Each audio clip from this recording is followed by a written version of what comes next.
Social media અને junk ફૂડના કારણે લોકો લતમાં પડી રહ્યા છે, ત્યારે મહેસાણાના લોકોનું શું કહેવું છે, આવો સાંભળીએ। અત્યારના નવી પેઢીમાં બાળકોને કંઈ પણ નાની મોટી તકલીફ હોય તો તરત એમના મા બાપ એમને મોબાઈલ પકડાવી દેતા હોય છે, એટલે તરત ચૂપ થઈ જતું હોય છે। આ ટેવ ખૂબ જ ખોટી છે। નાના બાળકોને પડીકા ખવડાવવા, જંક ફૂડ ખવડાવવું એ પણ આરોગ્ય માટે ખૂબ જ ખતરનાક ચીજ વસ્તુ છે। અત્યારે એના માટે સરકાર જાગૃતિ રૂપે ઘણા પગલાં લઈ રહી છે, પણ આપણે વાલીઓએ પણ મા બાપે પણ સત્વરે એમાં જાગતા રહેવાની જરૂર છે। આ જંક ફૂડ અત્યારે જે છોકરાઓ શરૂ કર્યા છે, જે અત્યારે રોટલા દાળ ભાત શાક જે હતું એ બધું અત્યારે વિસર્જન પીઝા અને બર્ગરે જે જગ્યા લઈ લીધી, પણ જે અત્યારની પેઢી જાણતી નથી કે આનું વાયન પરિણામ શું ભોગવવું પડશે।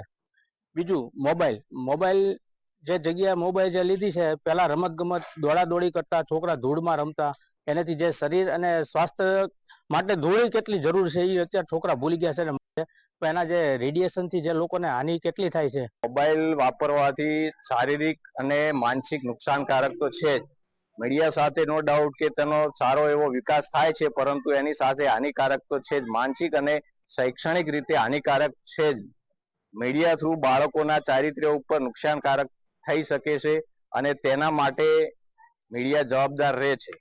બીજું કે જંક ફૂડ અને નાસ્તાઓ ખાવાથી બાળકોના શરીરને હાનિકારક અને લાંબી બીમારીઓનો પણ ભોગ બની શકે છે।